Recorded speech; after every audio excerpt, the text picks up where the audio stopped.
Yeah, that's right. There's no intro video. I don't have to do an intro video. Hey, everybody, 38th favorite dad in the family community, Papa West, Jacob West. You watch the title, you see that my name is in orange right now, so you know it's Movie Battleground. I'm contractually obligated to host every now and again. Aaron wants me to host a tournament. Okay, I have to. I don't have to do it well. So, tonight's match, Austin Pez Howell, Alan, Dr. Spaceman. Are y'all ready? Yes, you are. We're doing this. Oh, crap. I have not gotten the timer ready at all. Just like a movie set. Hurry up and wait. Yeah, Hurry up and wait. Great. We'll Wait for the fix tech it. people. We'll fix it in post. We'll fix it in post. That's right. Yes, we will.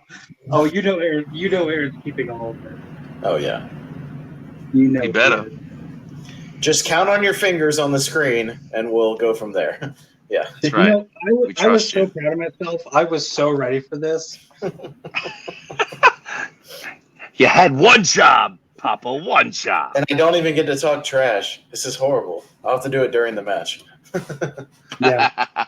Oh, okay. Papa, I must say, I ain't seen you in a while. Your beard is looking good, baby. It looks on point. Nice. Thank you so much. It looks so well. He's getting ready for I love Christmas. It's looking good. There it is. No, I'm Santa gonna go West. see my girl. I'm gonna go see my girlfriend Saturday. So Oh, Yeah. that's it. Get it. Yep. Well, got to get it smoothed out.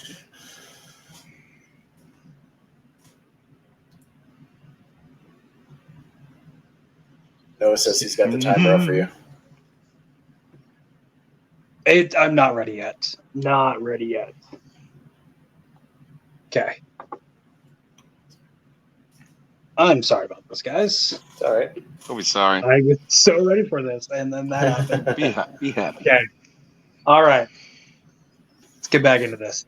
Yeah, we have Austin Pez Howell, Alan, Dr. Spaceman Shepard. Y'all are just gonna go. I don't even know how we're gonna do this. No, I'm kidding. We have to do this like normal. Aaron did say that was the one thing we have to do it like normal. I'm not going to explain the rules. This is like Twibbit. Y'all should know how to do this. We know the rules. So Let's go. Yeah, you better know the rules. Question number 1. What biographical drama should have a sequel? I believe Austin is going to go first on this. So, Austin.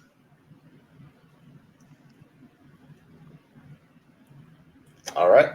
So let's hit it. Which biographical drama should have a sequel? I'll tell you one that absolutely not only should have a sequel, but many of the participants want a sequel. In this case, Aaron Sorkin, Jesse Eisenberg, and I'm talking about The Social Network from 2011. It is a movie that absolutely should have a sequel, that many people have been calling for one. It's a movie that has only grown in its relevance since its release and would have an absolute place in this market now, as social networking in general has only grown since the movie. This movie could easily have a premise of how social networking has taken over people's lives, how it's taken over their jobs, and how it's taken over everything in between. Jesse Eisenberg has said he's down for it. Aaron Sorkin has said he is ready to write a sequel. And there's so many things you could get into that have happened since that film, and since really the time period of that film, since it really only takes place during the infancy of Facebook, and the life of Mark Zuckerberg. It's a movie that not only needs a sequel, but I think everybody would love to see. And I'll get into more of that in just a second.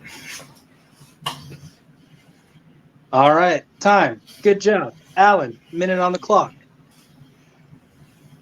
All right. The movie I picked doesn't there's not a lot of this in the genre of autobiographical or biographical drama, and that is, I mean, there's a lot of music out there, but there's not a lot of hip hop music and not a lot of hip hop artists that get that biopic. So I think the best one in recent memory was Straight Outta Compton. And I think that deserves a sequel because a lot of those characters and a lot of those musicians are still around. There's still a lot more stories to tell.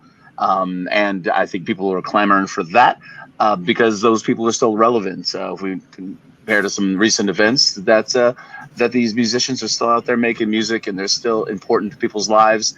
And I think we definitely deserve to see those further continuing stories of those hip hop artists in Straight Outta Compton. And I'll concede the rest of my 8 or 7 or 6 or 5 or 3 or 2 1 seconds. No, you're done. You're done. We're getting through it. Papa's got places to be. Sweet, Straight Outta Compton, The Social Network. Those are movies. I would say more, but who cares? Not me. Pez, 2 minutes. So we not only have a movie in The Social Network where pretty much everybody agrees it was Jesse Eisenberg's best role. People also agree it was Justin Timberlake's best role. You could easily bring back the two of them. Obviously, one of Aaron Sorkin's best written scripts, and it was about the erosion of a friendship and the creation of Facebook. And now that that friendship has eroded, where does Mark Zuckerberg go from there? And there have been plenty of events that have happened since that movie's time period. Facebook now has 2.6 billion users, and at the time they were celebrating, I believe it's like 1 millionth user, 10 millionth user, something like that. But you can get into literally the timeline of them going into smartphones, going mobile. You could have Facebook going public in 2012 and literally making Mark Zuckerberg a billionaire, which is what the coolest thing that Justin Timberlake told him coming to fruition about millions not cool, billions cool.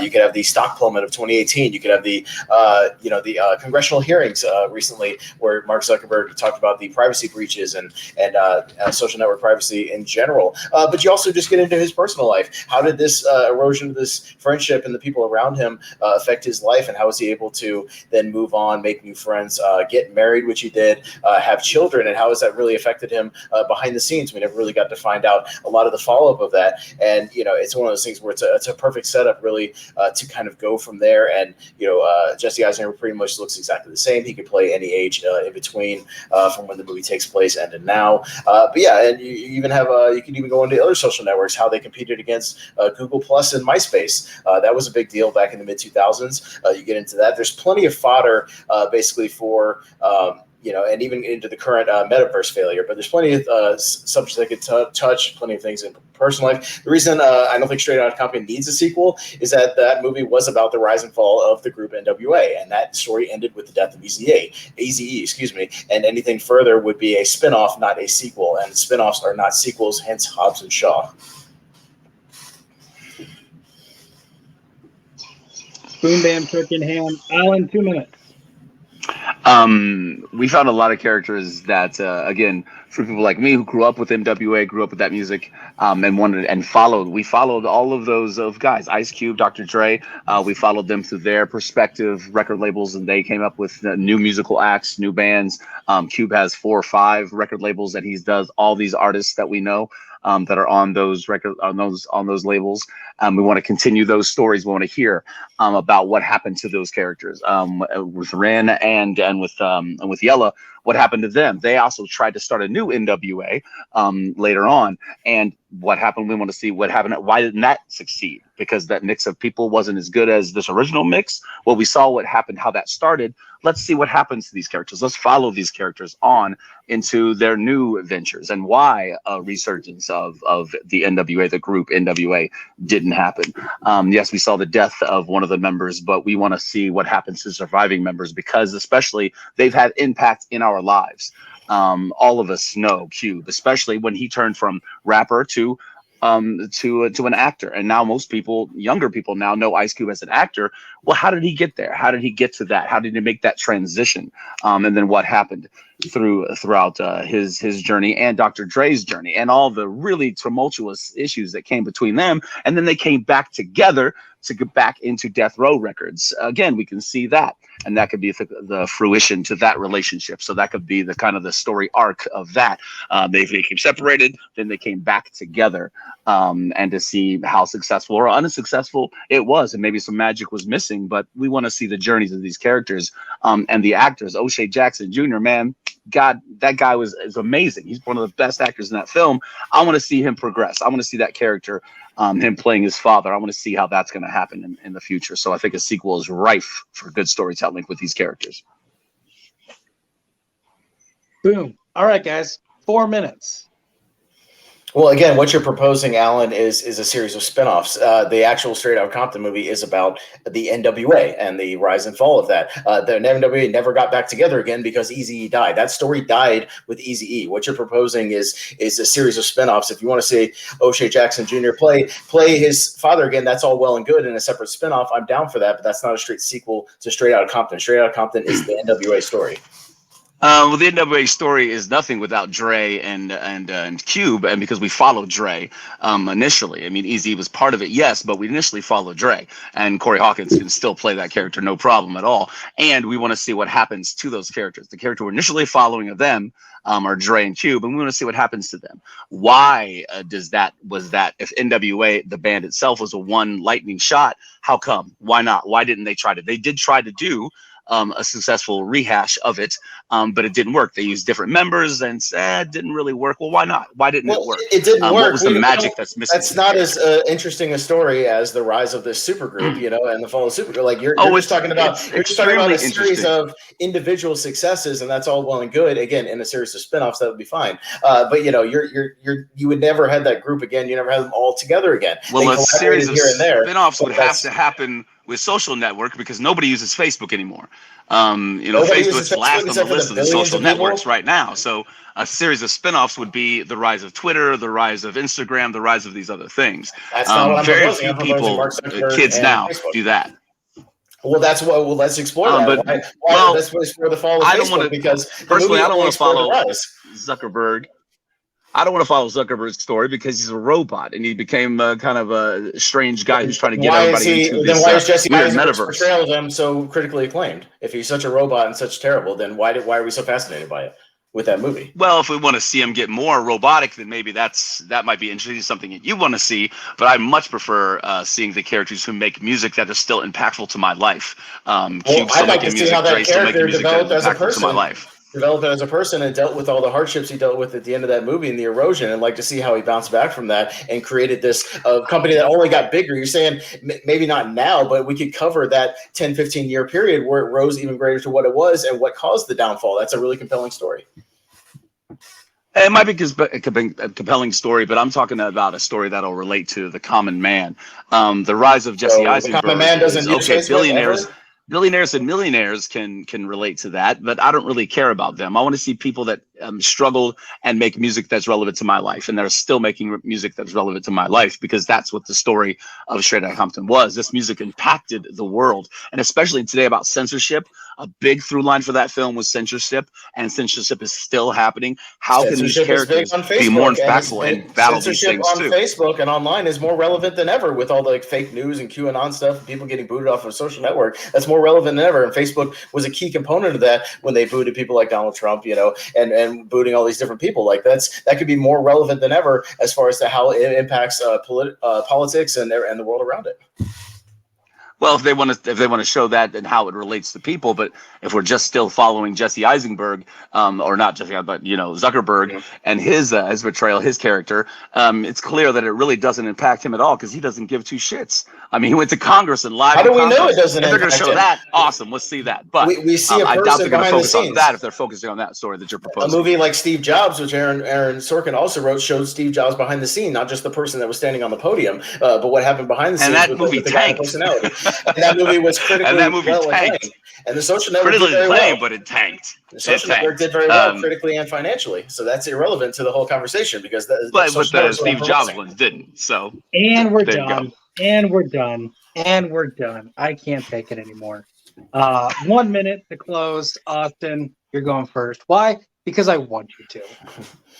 Well, again, the Social Network is more relevant than ever because you could talk about the rise of the other competition. Like I said, the rise of things like MySpace or Instagram or Twitter and Facebook's acquisition of Instagram, I might add, and their cooperation with that and how they kind of took over the scene. And you're talking about, nobody uses Facebook anymore. Yeah, no 2.6 billion people use Facebook anymore. That's real relevant, Alan. People are still going back and listening to NWA music. But my point is that you split all these stories split apart and they all went their separate ways, and occasionally they collaborated or maybe came back for a Rock and Roll Hall of Fame ceremony. But my point is that story of Straight Outta Compton, those guys from Compton, began and ended with that movie. There's way more movie to tell with the Social Network, with a guy whose best performance was in that movie, and with a great writer. You could easily, like I said, chronicle all these different events in the life of Facebook and Zuckerberg and get behind the scenes. That's what Aaron Sorkin does best, is make you either sympathize or not like the guy. Sometimes don't like him, and that's fine. That's what he does best. Time. Sweet. Alan, 1 minute. If I wanted to follow a story about a rich person getting richer, there's a million different stories to be told out there. There are very few stories told about hip hop artists specifically and their rise and fall and their continuing stories. I want to see more of that. I want to see these characters that I learned to love and this music that I learned to love. I want to see how it progressed, what happened to it. I heard the stories of, No Vaseline in Straight Outta Compton, with so many other diss records that Cube had with Dre for a long time period of time. I want to see those and how did those affect the other people. And as far as relevance, all these people are still very, very relevant. All the music that came from that, all the artists, because the Super Bowl's biggest halftime show ever last year was because it was all these artists coming back together, and everybody loved it and lost their mind because they're all still relevant to people now, to the average person now. And not stories about millionaires, it's stories about how musicians, and there's not enough hip hop artists that we hear their stories and get their stories told. Time. When I say time, that means shut up. Good job, both of you. Goodbye, both of you. I'm gonna bring the judges in. Normally, I tell the judges, hey, tell me who gets your point and why. Let's be honest. I don't care why. I just care who. So with that, write your answer down. I have some facts to check. No, I don't. Aaron doesn't pay me enough. Google Plus, that was a thing for 5 minutes. MySpace, that was a thing. I had one. I put way too much effort in my top friends. Everyone looks done except for Noah. I don't know if Noah's done. He called me an idiot earlier. He's doing his best Chris Diaz impersonation. Zach, I'd roast you, but that goatee is doing a great job of roasting you. Chris, I have nothing bad to say. What can I say? Chris, who's on your board? Austin. Austin, thanks for following orders. Zach, what's on your board? Yes. Sweet, thanks for following orders. Noah, you called me an idiot. I don't care about what's on your board. And before you can show me what's on your board. Pez gets the first point. Good job, Pez. This is where Aaron would post the score on the bottom. I don't care enough to post the score on the bottom. Question number 2. What is the most underrated MonsterVerse film? Alan. Timer's up. Go. The most underrated MonsterVerse film is Godzilla, the Heisei series, the Godzilla versus MechaGodzilla 2. A lot of people kind of shunned that movie. A lot of the 90s Godzilla movies, let's be honest, that came from Japan were very overlooked here in the States because they didn't promote them. They didn't really capture the not success of Godzilla 1984. And then the Godzilla 2000 was finally kind of, hey, that brought the Japanese films back into the forefront. But there was a whole slew of 90s movies, and Godzilla versus MechaGodzilla 2 kind of came right after their more successful one. And that was Godzilla versus King Ghidorah. And Godzilla versus MechaGodzilla 2 is really, really rife with everything you want to see in a Godzilla film. The kaiju battling, a beautiful design of MechaGodzilla, and just an awesome, awesome, fun movie. And way underrated, and everybody should be seeing it. And it should be released in theaters right now today. I think it'd be successful. Boom. Damn. Good job. Way to keep it the entire minute. Pez. Yes. My film that I chose is also from the Heisei era of Godzilla, specifically 1991's Godzilla versus King Ghidorah, as was previously briefly mentioned. The reason why mine is underrated as opposed to Alan's is they have the exact same, both of our movies, the same rating on IMDb, 6.5. Mine is somehow rated 56% on Rotten Tomatoes, does not get the love that it deserves on many of the Heisei era ranking lists, specifically something like Collider, which ranked it at number 4 and ranked his at number 2. Your Alan's is MechaGodzilla 2 is ranked 83%, hence not underrated, perfectly rated. People like the movie. That's fine because it's not underrated, as the question is asking. Mine is underrated, and I'll tell you why. Mine does not only have great monster battles, as you would expect in a lot of these Heisei era movies, but it actually has a good human plot that you actually care about and get invested in, good science fiction going on. As with usually the case, some of these other movies don't care about that aspect of it, and mine certainly does. Time. Thank you for using your last 15 seconds to tell me why your movie is underrated. 2 minutes, Alan, this is yours. In all of the, I've been a Godzilla fan my whole life, in all of the chat boards, and using all of the old social medias, the MySpaces, and even Google Plus.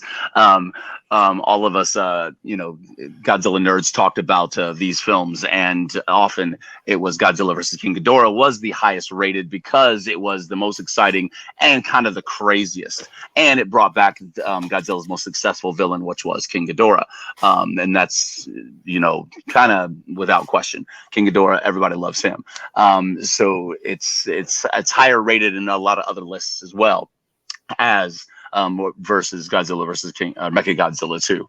And MechaGodzilla 2 is often shunned because it introduced a couple characters that people were kind of not so hot on, the Heisei Rodan and Baby Godzilla, which got no love until in later films. But if you rewatch it, Baby Godzilla is adorable, and the Rodan is probably one of the better, other than the Godzilla King of the Monsters design of Rodan, one of the better designs of Rodan, and it brought Rodan back. And it's seriously action packed and crazy. You get monster, kaiju battles every 10 to 15 minutes in that film, and a lot of the characters that cross over from the Heisei series is a lot of the same human characters that are crossing over, with Miki Saragusa going kind of that through line, being that psychic that has that weird connection with Godzilla. And it's kind of played in an interesting way with the children and the effect that the Baby Godzilla has with the children, which got a lot of kind of, oh, this is ridiculous, and a lot of the critiques of the film.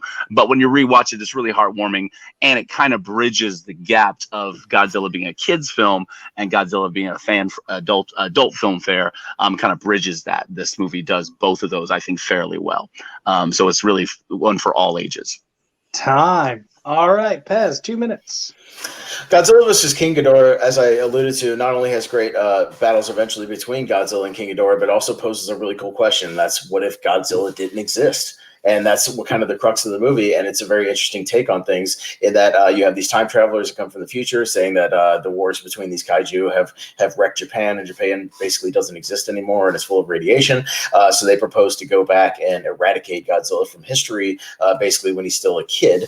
And so you get this little time travel element that's a lot of fun, again, so you get invested in the human element as well as the monster stuff. And when they do that, it creates a whole new problem, because with no Godzilla, you have nobody to essentially sometimes protect Japan from these greater menaces. And so we actually get to see King Ghidorah kind of take lead and taking out Japan with literally no resistance whatsoever. So it proposes an interesting question, and where they have to solve by waking up a very dormant one way out in the ocean with a whole new nuclear explosion. And it's a lot of fun. So you get some really good stuff here.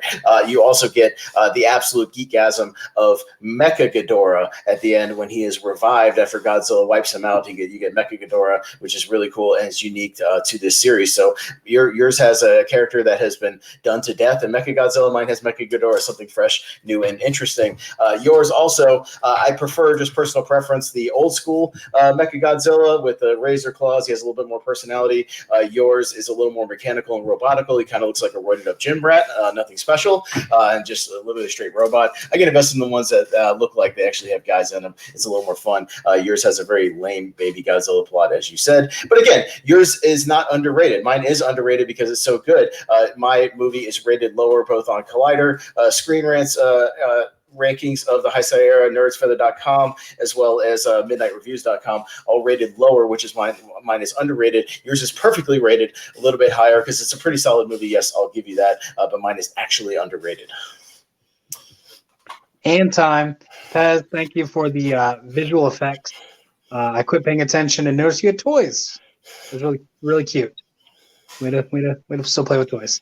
4 minutes. Let's go. Well, I figured last time I had him, for the last time I argued Godzilla with John Marr, so I just had to bust it out of him. But you go ahead, Alan. Oh no, I appreciate I was about to bust out my toys too, but I didn't want to do that. I didn't want to be so, yeah, I love that. And as far as, I'm sorry, the design for MechaGodzilla in MechaGodzilla 2, I mean, come on, man. Designed beautifully with the center laser, and it's still it kind of crossed, I think, and you were to put into acting wise, when we're talking about acting in a big rubber suit. the acting in not Space Godzilla, but MechaGodzilla 2, I think the actor does a beautiful job within the suits to make it look robotic, but still has movement as if it's been created to actually fight a living being. So I think as opposed to mine, which actually, acting-wise, acting-wise, even mine has to both look robotic and real because it's a hybrid of both, which is even a great. Yeah, but the three heads. The three heads were all over the place and had no kind of That's viability. what they're supposed to be. They all have different movement. personalities. That's the idea. Is they're three different brains. So of course they're going to. But it did come off that way. It just come off like floppy heads going like this. But I mean, you can't really defend, Alan, the fact that yours, like, I think it's a pretty decent movie, but it's a pretty recycled plot that we've already seen in the older MechaGodzilla films of just them creating a new weapon against Godzilla. It's basically a rehash as opposed to mine. Again, takes a plot device that they've never used before, which is a little bit of time travel, a little bit of sci-fi element in there that's completely fresh and new, which is why it's really underrated. But I think the aspect of what these monsters are doing and how they interact with people and learning to live with Godzilla and how to defeat him ultimately by creating the symbiotic nature of the Godzilla and the kaiju with one another, with the Rodan and the eggs of baby Godzilla, and the perpetuation of Godzilla. There's no female Godzilla out there, so how did this come? So it really kind of Life Will Find a Way was kind of put into this film with Mickey Saragusa saying really why we actually saw any of that, but we don't see any of that in the movie. I mean, so it's the same old, same depends on old. what kind of movie you want to watch. Yeah. And again, not only was your plot in this one and the older one, it's also in the 2002 one, which I just saw in theaters on Godzilla Day. It's literally the exact same plot once again. We just create MechaGodzilla in a slightly different way to fight Godzilla. I mean, it's the same plot over and over again. And again, it's fun. I'll give you that. Like, all these movies are fun, but mine has something unique, which is why it's underrated. It's got something unique and fresh for the fans, and why it should be higher regarded overall. It's got something unique in the sense that it has to bring in the trope of time travel. Okay, what are we going to do? Run out of ideas? But it's not a trope if it was the only time that was ever used, Alan. I understand what you're saying. Yeah, the only time it was used, maybe, but then not brought back because, okay, we're dealing with why do we have these monsters here? Why are they here? And how do we as people deal with them? What is the threat and how do we deal with it? How do we assess these situations? What technology can help us or what technology can ultimately be taken away from us? And in the original MechaGodzilla, it was a space technology. This was all humans, all us. So it's kind of similar plot wise, but it's how does this deal? How do we deal with these monsters? How do we deal with the situation? Yeah, and this one is how do we deal with King Ghidorah is basically the new Godzilla, and how do we deal with that? Because he's even more menacing, he's bigger, he's more ferocious, and how do we deal with that? We can't deal with the military because obviously that never works in any of these movies. And it's interesting, like we have to figure out a way to bring Godzilla back, and we can't use time travel because they control it. It's again that fascinating part of the human stuff that keeps you interested, not just we're just building yet another weapon to try to fight Godzilla, just like the SpaceX and all the other weapons they try to make in these movies. Yeah, I mean, fair point. But I think dealing with how do we deal with this and how we have to live in this world, how do we do it? And this movie addresses it better. And we're done. We're done. I don't care what you were about to say because time is over. I guess you can use your minute, Alan. I think Godzilla versus MechaGodzilla 2 is underrated because, again, a lot of people say exactly what Austin said, that it's the same plot. We've seen these movies a million times. We've seen this particular movie too many times. But I think this film specifically has something interesting to say about humanity, and it has what we really pay to see is to see the kaiju battles. And they have amazing battles. The visual effects, the miniature effects are absolutely incredible, and the direction is really amazing because it's not a bunch of quick cuts and we just see elbows and arms and things like that. There's a lot of shots in King Ghidorah that you can't really tell what's happening and you don't stay on it, probably because they want to hide the idea that there's miniatures or things like that. But with Godzilla versus MechaGodzilla 2, we're seeing long shots, beautiful sequences, and as real as they can get using guys in suits and miniatures. It looks beautiful and has a really fun story to tell and an interesting story to tell, and it's underrated in that way. Time. That is 1 minute. If by interesting you mean rehashed literally multiple times in the series, but mine's a completely original story, no tropes here. Godzilla, Ghidorah, and then MechaGodzilla. Like I said, a geekgasm from start to finish. It's a lot of fun with a good, unique human story as well. The MechaGodzilla stuff has been done to death. He looks a little different in this, but again, getting to the core of the question, what is the most underrated? Mine, again, 56% Rotten Tomatoes, him 83% Rotten Tomatoes. Clearly his is already rated pretty highly. I cited my sources as to when his is rated already higher than mine, why mine is the underrated one that should be rated higher. I think I've clearly made that point to the core of the question. But my movie's a ton of fun, extremely entertaining, and it's funny. You say like, oh, it's the same cuts and effect. Yeah, they're 2 years apart from each other. It's the same studio, same director, same everything. So any criticism you'll have in mind would be the exact same as yours. But it's exactly the same. They have the same IMDb rating, but mine has the more interesting plot and should be regarded higher than it is currently, which is why it's underrated. Sweet. Pez, thanks for the toys. Alan, thanks for bringing the toys right at the end. I guess we have to count it. I don't know.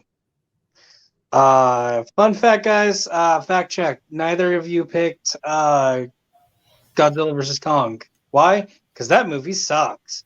Pez said a lot of numbers. I wasn't paying attention enough to fact check his numbers or to even write down what his numbers were. I'm going to get rid of this timer. Zach, what's on your board? Pez. Noah, what's on your board? I can't read that. Okay, I might have you actually say it. Austin, sweet. Write bigger next time. 3 letters. Jesus fucking Christ. Chris, I don't care.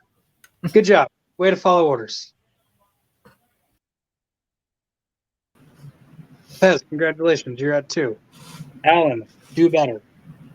Goodbye, question number 2. Question number 3. Fun fact, guys. This is a viewer-submitted question. I guess I show this. Submitted by a viewer/player/judge of the show. Thanks for being a fan. Question number 3. Submitted by Mr. Noah McCausland. I don't know who that is. He sounds like a loser. What is the best opening sequence in a film of all time? Pez, I think this is you. Yes. Give me 2 seconds. Go ahead and go. So the one I chose is an absolute game changer, and from a director who has made a lot of great opening sequences, as you might hear in a minute for another one. But mine depicts a real event of World War II, the D-Day invasion of Omaha Beach, and it is from Saving Private Ryan. Saving Private Ryan absolutely has the greatest opening sequence of all time. It is 24 minutes of an absolute assault on every one of your senses, and it leaves you absolutely devastated by the end of it. It is completely realistic. It's the most realistic war depiction ever put to film, not just this, but the rest of the film. A lot of the things you see in it were taken from real soldier accounts. As you see, even the most over-the-top ones, or you might think is over-the-top, guy walking around armless looking for his arm, picking it up, or the guy screaming, "Mama, Mama," while he's putting his guts back in his thing, were real accounts, and it's real things, real horrors of war, and it's a real thing, so much so that they had to set up a VA hotline with 14,000 calls that they received of people having PTSD after watching this thing because of triggering their war experience. I'm having PTSD just being a part of this. Alan, 1 minute. Let's go. I chose the most, I think, terrifying sequence and most relatable sequence to me, living on an island surrounded by water, and I picked the opening of Jaws. Again, another Spielberg film. We all agree he's the man, master of tension and master of a lot of different things, and especially creating a unique, relatable tension that is absolutely terrifying, could happen at any moment, and really just an amazing thing to behold without seeing the actual dread or the actual terror, the actual thing that is causing the dread and terror. You don't see it at all. You just hear the mention of it, and it's absolutely incredible what it's able to do, create that dread without seeing the actual thing that is attacking and actually killing. So I picked Jaws. Sweet, you had 5 seconds left. You had 5 seconds left. You do what you do. You're both wrong. It's Lord of the Rings, Return of the King. The origin of Smeagol, Deagle getting everything he deserves, that motherfucking asshole. Pez, 2 minutes. Go.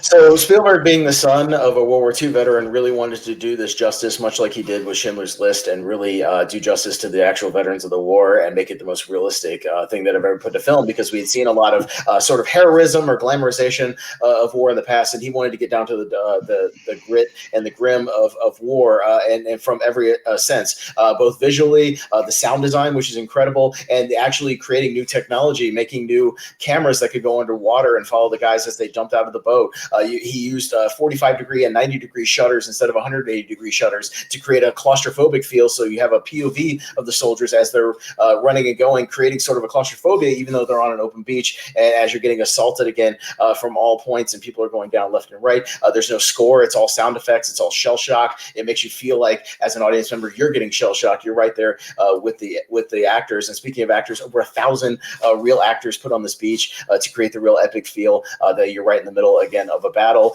So realistic. Again, I emphasize that World War II veterans would watch the scene, and some of them couldn't even make it through because they were getting flashbacks of what had happened there. You had, it even sets up our main characters while doing all this. It's not just noise. It's not just random people. We get to see Captain Miller, played by Tom Hanks, see really kind of getting a little overwhelmed, but then locking in and being the hero that he is, and creating that character that is going to lead the rest of these guys. We get to see Tom Sizemore a little bit, stepping up as a guy you really want right next to you. So not only does it have the brutal realism, but you also get to set up the characters as well. And one of the reasons why this is the greatest opening sequence of all time is that there's nothing in the rest of the movie that beats it. There's nothing in the rest of the movie that overtakes this scene for what it is, beat for beat. There's nothing as exciting. There's nothing as traumatic. There's nothing as overwhelming as this scene. You could have had this scene, and Spielberg, I believe, still would have won an Oscar for Best Direction. I mean, you could put this thing out as a 25-minute short film, and it still wouldn't be one of the greatest pieces of cinema ever released. Alan, 2 minutes. I think with the opening of Jaws, and again, I'm going back to that relatable thing, and the horror and absolute terror of something that you don't expect, you don't understand, and it starts off campfire. Everybody goes to a campfire, bonfire. We're hanging out with our friends. Hey, let's go for a swim. Let's be free. Let's do this. And you run out there into the water. Oh no, my wife, my girlfriend, whoever she is, she goes out into the water, and I, too drunk to get out there to really, and all of a sudden she's in trouble. She's out by herself. She's in trouble. Nobody can help her. And she doesn't even know why she's in trouble. Then all of a sudden, the horrendous, talking about using the camera and using the sound of this body splashing through the water, jerking, all of a sudden under, up beneath, under, and beneath. You can't see what's happening to this poor character, this poor person, until ultimately enough shaking, enough taking, grabbing onto something. Okay, here's something man-made. I can hold on to this. I can survive. No, I can't. And then the ultimate demise of this poor woman that could have been me, could have been my wife, could have been my daughter, could have been anybody I know. And the masterful way that it's done, it's creating this sense of terror, this horror, this dread that follows you through the rest of the movie. You understand why all the characters are doing what they're doing, because you saw that moment that really put fear into the heart, and you're not sure why. There's something out there. You're not sure what it is. You're hearing about what it is, but you don't get to see it until far, far later. But you know what it's capable of because you just saw it create this excruciatingly horrible death scene that was masterfully shot using everything, something that gives life, something that provides life. This water, now this water represents death. Now this nature represents death, and it's horrific and awful, and it just gives you this ultimate sense of dread that doesn't shake you the rest of the film. So it's absolutely amazing. And time. All right, 4 minutes. Let's go.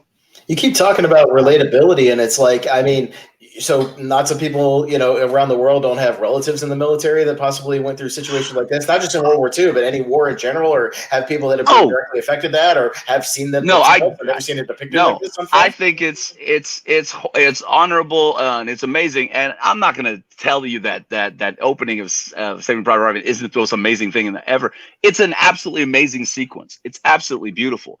But I'm not going to do that because I'm not going to go to war. So it's not relatable to me. Yes, I honor of course, all of those people that have gone to war, and I'm so glad and dedicated and blessed because they have done that. But I'm not gonna do it because I know, I'm, the likelihood, hopefully, You God don't willing, have to there's not have a it war that happen I to you have to be drawn directly into it. to be But affected by I it. When you surrounded see a by the guy ocean, screaming "Mama, Mama" as he's putting his guts back in his and it's chest, to be horrific, affected by and it's that, or awful. to affect you the rest of your Oh, life. of course I'm going to be affected by it. Of course I'm going to be affected by it. But if I'm going to a film, I want to be entertained. I want to be taken on a journey. I'm going to say that the opening is almost too much. You said it yourself. VA people they were having flashbacks. I'm not trying to go to a movie to do that. I'm trying to go feel what the director wants me to want to go feel. to a movie But if I'm going when to get pushed Spielberg out of the film, promises then that this that's is going not to really a be good opening of the a most film. If you're realistic trying to thing push ever. me out of the film immediately and not bring me into it, then I don't want to go see that. I don't want to be part of it. And you said to yourself, the rest of the movie pales in comparison. There's It doesn't nothing that pale lives in up to that comparison. front part. I'm saying It pales. it does There's not pale in nothing that lives comparison. up There's to it. plenty of things in it. I'm saying the reason it's the greatest opening of all time is because nothing quite hits the same platinum standard when everything else is gold. It's way up here, and it's just a tad under. And the problem, and the thing is with yours is that there are things in Jaws that eclipse it later, and you've kind of forgotten about that opening scene. By the time we get to the Kittner boy getting attacked, by the time we get to the pond attack, by the time we get to Quint's death and Hooper in the cage, there's plenty of scenes that stick with you long more than that opening sequence about the girl that we never really see again because she's not a main character. And yours is a fairly simple sequence. There's not a lot to it. It's a very static camera. It's fairly simple to do, and you can tell it's an early filmmaker. It's extraordinarily effective, and people didn't want to swim for many years. I'm going to say mainly because of that first sequence in the water, because we don't really see a lot of what the shark is doing to people within the water until almost the end of the film.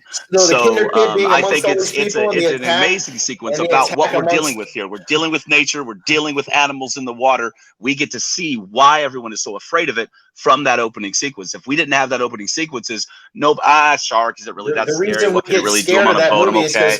But what the shark does when there's tons of people around, when there's hundreds of people literally during this festival, and it's still attacking people, when we see the sheer panic on these multiple people and how it's affecting children and how it's affecting little kids, it's not so much that the panic is affecting them, and they're panicked because of what we see at the beginning of the film, that opening sequences. That's why they're panicked. The panic is from the entire film, and seeing it attack how powerful the shark is, again, by the end of the movie, and how unstoppable this thing is. And we know exactly what it is at the beginning of the movie. It's called Jaws, and there's a damn shark on the poster. We know it's a shark attacking this girl. So it's not like it's a mystery. But that is something that you don't really understand the power of it, what it can do to you, which is why I say it's more relatable. We see a human figure. You don't know her name, but by sharks? She's like 100. You could go swimming and you don't know that the shark is there. If you don't know a shark is there, then there you go. This sequence shows you this is what could happen. And I think it sets the mood of the film. Instead of pushes everybody away like the opening of Saving Private Ryan does, it pushes too many people away. And I'm not going to the movies for that. I'm going to be taken into a world and stay there. Time. You're not staying there because I was out of time. Give him time next time. Pez, 1 minute. So according to Alan's logic, movies like Schindler's List just push you away right from the start, and anything that's horrific or realistic just pushes you out of the movie and you check completely out instead of being invested in the characters and their journey of what they go through. My only point is that some of the most horrific stuff in this movie is at the beginning, and it's because that's what it pulls you in and engages you. Because if he goes, well, oh my God, if this is what Spielberg's going to show me the whole thing, man, this is going to be really a roller coaster ride of emotions for me, just like something like Schindler's List. He wanted to do it justice like that and really show the actual horrors of war. He's not trying to push people away. He's trying to bring people in and explain to them why it's amazing, why it's incredible, and that's what makes it the greatest opening scene of all time. Again, when you're saying like, oh, nothing comes close to it, again, that's what I said. But when your standard is up here and you just go slightly a notch down, the movie itself is still incredible. Yours again it does have things that eclipse it. Like I said, the stuff on the orca, the pond attack, and the panic, the rest of the movie, and it's a fairly simple sequence. There's not much to it. It's just one person and a camera. Mine is technically and epically greater. Alan. 1 minute. This is really difficult because we're comparing two greats. Schindler's List, people saying the greatest war movie of all time, and Jaws, which is the greatest, people say the greatest monster movie of all time, or horror movie of all time. And both opening sequences are absolutely amazing, absolutely compelling, and incredible. But I think Jaws is the better sequence because it fits in, relates to the rest of the story. It's taking us instantly on, this is what's going to happen. This is why you should be afraid of what's going on with this and how it's relatable to you. The excess, I'm going to say, of Schindler's, not Schindler's List, Saving Private Ryan, is it's a little too much, a little too pushing away. And you even said, if I'm going to go on this journey of this intensity for 2.5 hours, can I handle it? Probably not. Maybe I need to go. And luckily it doesn't go there again. I think a more horrific sequence actually happens later on. But the Jaws one, this is something we can relate to. It's setting a mood, and it's going to show us the terror the rest of the characters feel.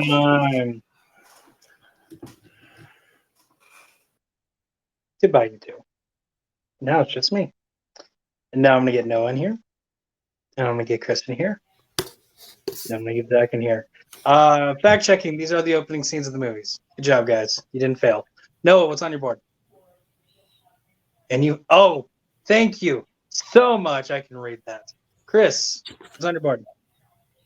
Ellen and Zach, what's on your board? Pez. So we have 2-1 first split, but that doesn't matter because Pez gets the point.